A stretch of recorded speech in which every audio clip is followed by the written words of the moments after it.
Hello guys.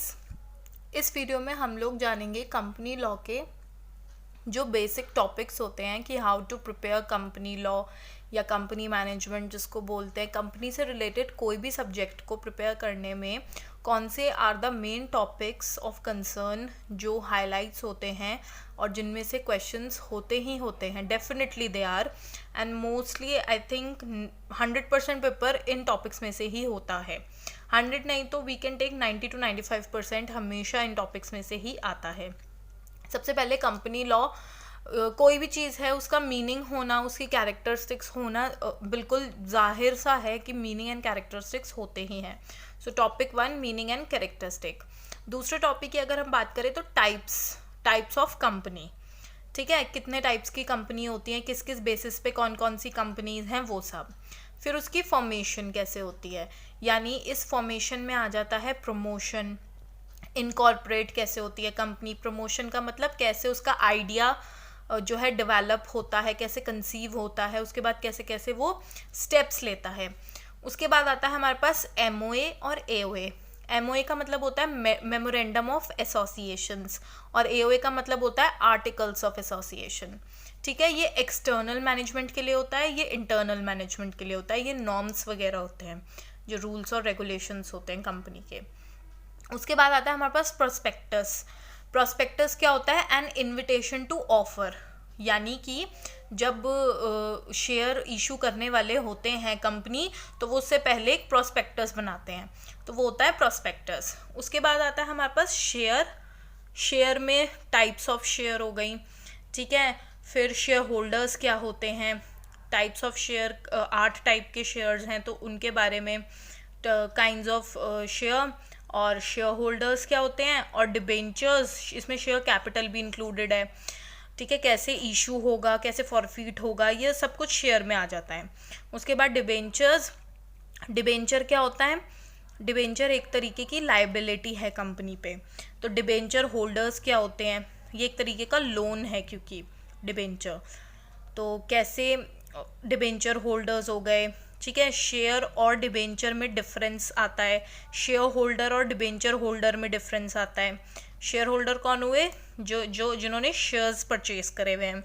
Debenture holder कौन हुए? जिन्होंने डिबेंचर लिए हुए हैं। ठीक है, उसके बाद आता है हमारे पास 8 टॉपिक डिपॉजिट्स। जो भी डिपॉजिटरी, जो भी क्राइसिस हो गए अगर कंपनी में, या फिर कोई भी बैंक से रिलेटेड, सब कुछ इस डिपॉजिट्स वाले मटेरियल में कवर होता है। उसके बाद हमारे पास आता है 9th वाला चार्जेस। फ्लोटिंग चार्ज हो गया, फिक्स्ड चार्ज हो गया, ऐसे टाइप्स ऑफ चार्जेस ये क्यों हैं इंपॉर्टेंट कंपनी में, ये सब होता है। 10th हमारे पास आता है मेंबर्स। कौन एक मेंबर कहलाता है कंपनी का? जैसे कि माइनर, अगर कोई चाइल्ड 18 साल से कम उम्र का है सो उसको हम मेंबर नहीं बोलेंगे, है ना। कोई कैदी जेल से है, या कोई मतलब कुछ भी, लाइक जो लोग मेंबर की क्वालिफिकेशंस को अप्रूव, मतलब उनकी क्वालिफिकेशन के लिए वो अप्रूवल नहीं देते, उनकी वो सेट नहीं करते standards to be a member of a company, तो वो लोग मेंबर नहीं बनते हैं। इसमें एक AR भी होता है, यानी कि एनुअल रिटर्न। 11th हमारे पास आता है मीटिंग्स। जो टाइप्स ऑफ मीटिंग्स होती हैं कंपनी में उनके बारे में, कैसे कैसे टाइप्स की मीटिंग हो गई, यानी कि डिबेंचर होल्डर्स की अपनी मीटिंग होती है, शेयर होल्डर्स की अपनी होती हैं, बोर्ड ऑफ डायरेक्टर्स की अपनी होती हैं, क्रेडिटर्स की अलग होती हैं। So these types of meetings. उसके बाद AGM इसके अंदर आती है, जो मोस्ट एक वेरी शॉर्ट नोट या लॉन्ग नोट में पूछ लेते हैं, एनुअल जनरल मीटिंग। ये मीटिंग जो होती है ये काफ़ी मेन मीटिंग मानी गई है। उसके बाद EGM होती है, एक्स्ट्रा ऑर्डिनरी जनरल मीटिंग। तो ये दो बहुत शॉर्ट नोट्स पूछे जाते हैं इस पे। उसके बाद आता है हमारे पास डिविडेंड।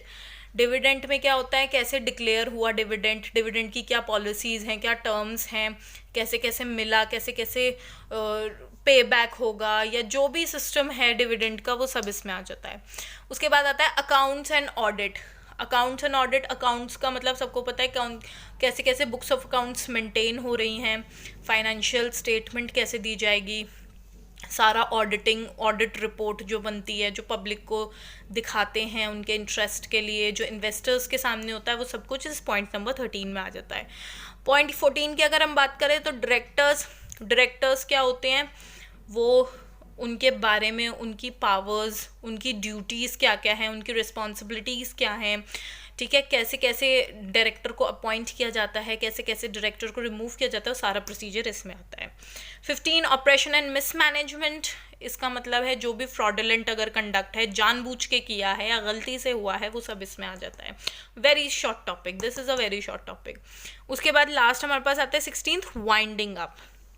तो वाइंडिंग अप कैसे कैसे कंपनी बंद होती है, क्या ट्रिब्यूनल वाइंडिंग अप हो रही है या फिर सेल्फ वाइंडिंग अप हो रही है, वो सब इसमें आता है, ठीक है। उसके बाद एक जैसे मेंबर या शेयर होल्डर के बीच का डिफरेंस बताओ, मेंबर या डिबेंचर होल्डर के बीच का डिफरेंस बताओ। तो ये अगर आपको ये सब टॉपिक्स क्लियर होंगे, फिर आप इनमें से अमंगस्ट अगर कोई भी डायरेक्टर और मेंबर के बीच डिफरेंस, तो ये आप इजीली कर पाएंगे, ठीक है। जैसे प्रोस्पेक्टस और एमओए के बीच डिफरेंस बता दो, अगर आपको पता होगा एमओए क्या होता है, प्रोस्पेक्टस क्या होता है, तो definitely you can state the difference between the two. उसके बाद अपार्ट फ्रॉम दिस एक नई चीज़ जो है वो ऐड ऑन हुई है सिलेबस में from 2019, and that's NFRA, national financial reporting authority.